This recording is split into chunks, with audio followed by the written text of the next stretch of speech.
ආයිබෝන්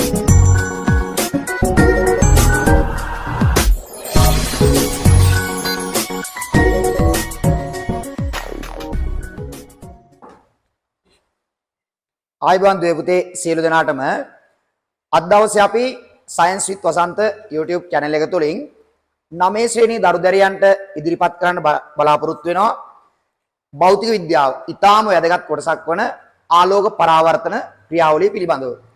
ඉතින් අත්‍තරම කියන්න ඕනේ අපි ගිය සතියේ වීඩියෝ කීපයක් අපේ channel එක කරා දරුවන්ට ඉදිරිපත් කරා. ඉතින් අත්‍තරම දරුවෝ ඉල්ලීමක් කරා තව පාඩම් වැදගත් කොටස් ඉතා කෙටියෙන් අපිට පැහැදිලි කරලා දෙන්න කියලා. ඉතින් ඒ ඉල්ලීම මත අද දවසේ මම ඔයාලට ඉදිරිපත් කරනවා ආලෝක පරාවර්තන ක්‍රියාවලිය සහ පරාවර්තන නියම පිළිබඳව. ඉතින් ඊටාම හොඳින් අධ්‍යයනය කරන්න කට්ටියම දැන් මේ බෝඩ් එක දිහා බලන්න. උදේ අපි සාමාන්‍යයෙන් ආලෝක පරාවර්තනය කියලා කියන්නේ මෙන්න මේ විදිහට අපි හිතමු දැන් මේ ඔයාලට පේනවා මේ රූපසරානේ මම ඇඳලා තියෙනවා මේ තල දර්පණයක්. තල දර්පණය නිරූපණය කරන්න අපි මේම රේඛාවක් ඇඳලා මේම එක පැත්තකින් හරස්සිරි දාපුවාම ඒ කියන්නේ තල දර්පණයක් එහෙම නැත්නම් මූණ බලන කණ්ණාඩියක්. දැන් මේ වගේ තල දර්පණයකට පුතේ ආලෝක කිරණයක් වැදුනහම යම් ලක්ෂයක වැදුනට පස්සේ ඒ කිරණය ආපහු ඇරලා ගමන් කරනවා. සරලව ගත්තොත් එහෙම මේක තමයි අපි පරාවර්තන ක්‍රියාවලියක් කියලා කියන්නේ. යම් පෘෂ්ඨයක් මත වැදිලා ආපසු වැරි ගමන් කිරීමේ ක්‍රියාවලිය. හැබැයි පරාවර්තනය කියන්නේ මොකක්ද කියලා ඔයාලගේ විභාගයට ඇහුවොත් එහෙම ඒ සරල පිළිතුර හරියන්නේ නැහැ. අපි ඒක සවිස්තරාත්මකව විද්‍යාත්මකව මේ උත්තරේ දෙන්න ඕනේ. ඒතර අපි කියන්න ඕනේ මෙන්න මෙහෙම. යම් මාධ්‍යයක් තුලින් පැමිණෙන ආලෝක කිරණයක් යම් පෘෂ්ඨයක් මත පතිත වීමෙන් පසු එම මාධ්‍ය තුලින් ආපසු ඇරී ගමන් කිරීමේ ක්‍රියාවලිය. නැවතාගෙන ඉන්න යම් මාධ්‍යයක් තුලින් පැමිණෙන ආලෝක කිරණයක් යම් පෘෂ්ඨයක් මත පතිත වීමෙන් පසු එම මාධ්‍ය තුලින්ම ආපසු වැරි ගමන් කිරීමේ ක්‍රියාවලියට අපි කියනවා ආලෝක පරාවර්තන ක්‍රියාවලියක් කියලා. දැන් අපි ඉස්සෙල්ලාම බලමු මේ මාධ්‍ය කියලා කියන්නේ මොකක්ද? දැන් මෙතන මාධ්‍ය තමයි දැන් තල දර්පණය අපි තුන් මේසයක් මත තියලා තියෙනවා. එතකොට මේ කිරණය එන්නේ වාතය කියන මාධ්‍යය.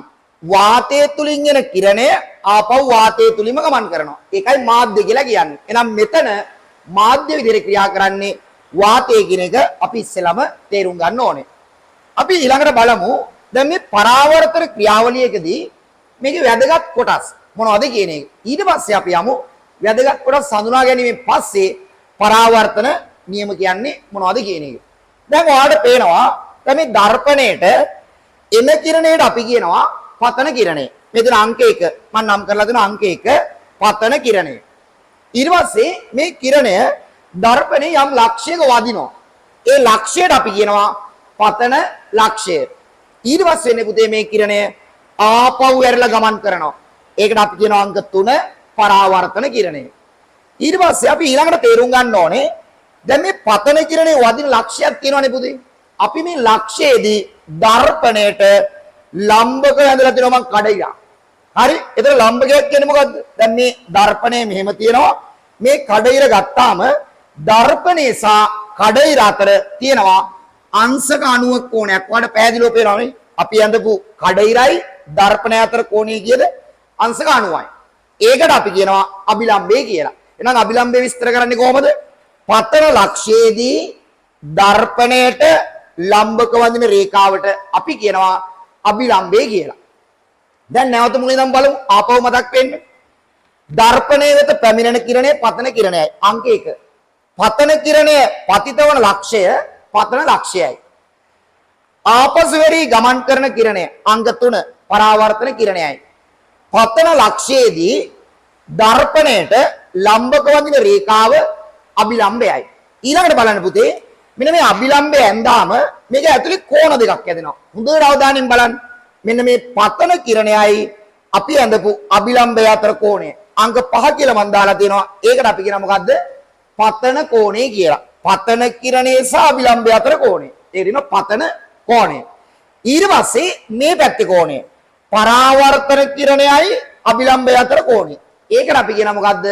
පරාවර්තන කෝණය කියලා කියනවා. පතන කෝණය පරාවර්තන කෝණය.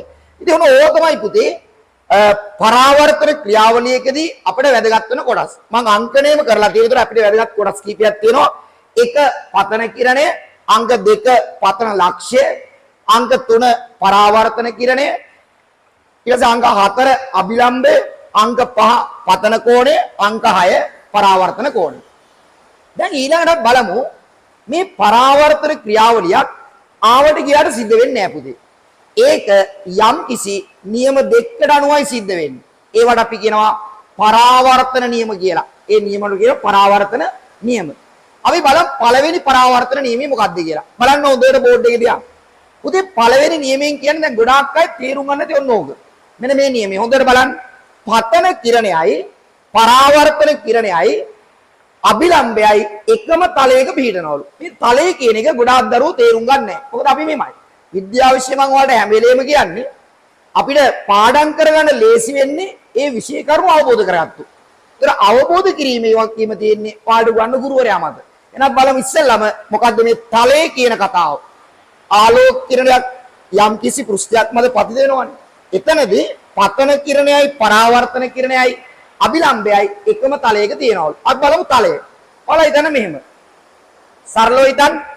දැන් මේ බෝඩ් එක කියන්නේ පුතේ එක තලයක්. බෝඩ් එක කියන්නේ එක තලයක්. මම මේ පොත ගන්නවා. හරි. ඔයාලා හිතන්න මේ මයි පොත කියන්නේ මේ දර්පණයක් තියෙනවා. මම මේ පොත බෝඩ් එකට මෙන්න මෙහෙම තියෙනවා. දැන් මේ බෝඩ් එකයි පොතයි අතර කෝණය අංශ කියන අංශක 90 කෝණයක් තියෙනවා. ඔයාලා හිතන්න මේ තියෙන්නේ තල දර්පණයක්. දැන් ඔන්න අපි මෙහෙම කරනවා. බලන්න හොඳට. දැන් ඔන්න දර්පණයේ තිබ්බා. දැන් බෝඩ් එක කියන තලයේ දිගේ ඔන්න එනවා කිරණයක්. ඇවිල්ලා දර්පණේ වදිනවා. වැදුනට පස්සේ පුතේ මේක ආපහු ගමන් කරන්නේ මොකක්ද කියන්නේ? බෝඩ් එක කියන තලයේ දිගේමයි. බෝඩ් එක දිගේ ආවොත් ආපහු යන්නේ බෝඩ් එක දිගේමයි. ඒ තමයි එක තලයක් කියලා කියන්නේ. එහෙනම් නැවත තේරුම් ගන්න පතන කිරණය, පරාවර්තන කිරණය, අභිලම්බය එකම තලයක තියෙනවා.